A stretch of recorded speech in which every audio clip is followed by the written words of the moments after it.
There are three things that I specifically do and that I kind of come back to each and every time that I feel like I'm feeling disconnected and I'm feeling unanchored, particularly when I'm not in my own personal kitchen. Oh, hey, Eleanor, how are you? Eli, how are you? It's good to see you. It's about to go into three things that I do to get deeper into the connection with my kitchen. We may have some dogs join us. Anyway, hi. There are three things that I specifically do, particularly because I'm traveling a lot and I am not always in a kitchen that's familiar to me. And these three things are a little different than the three things that I discussed in the post that I linked to each of the Facebook groups. I think it was maybe a week, maybe 2 weeks ago. So those three things are the following. In order for me to feel connected with my kitchen and in order for me to walk into a kitchen and shift into a meditative, mindful and present state, one of the things that I ensure myself doing is I have to slow down.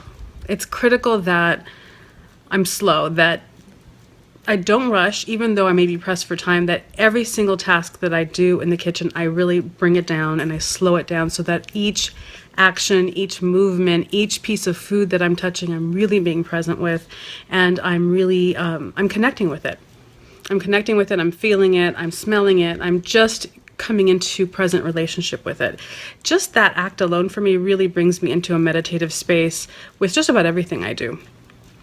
The second thing I do is, it's called the mise en place, which is French for really having, chefs use this all the time, you have to have your food setting, which is your workspace where you're going to create your food, your dishes, needs to have every single thing cut and ready to go. In other words, every single ingredient that you're going to need or use for whatever dish you happen to be making needs to already be prepared and out so that every single thing you're going to need to make that dish is there and it's available.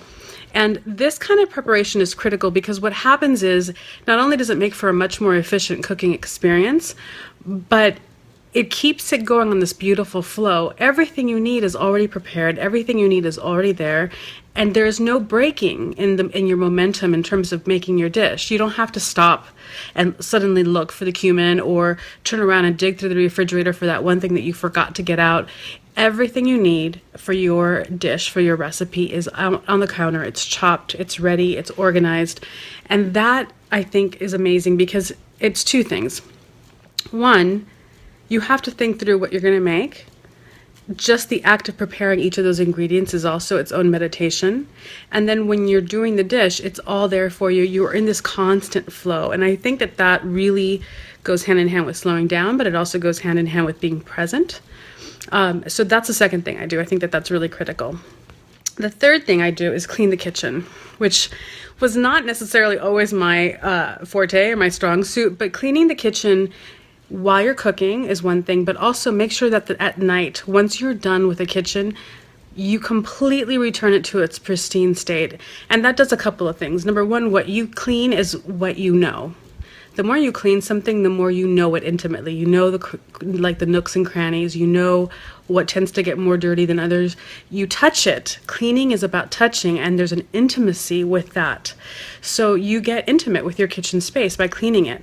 But also, when you clean it every night, you kind of close it all down. It's closure to the day. It's closure to the different meals that you made. It's closure to whatever activity may have happened in the kitchen that day. And then that allows for you to have this beautiful, pristine, clean space to walk into the next day that's prepared and waiting for you to enter with intention. And those are the three things that I do, and they really help me. And these three things are different than what I wrote in the blog post, but they go hand in hand really well. And I definitely recommend going back and checking that out. And I'll add that link to the comment section below. And if you're catching this on the website and if you're catching this on YouTube, I'll include the link on that as well.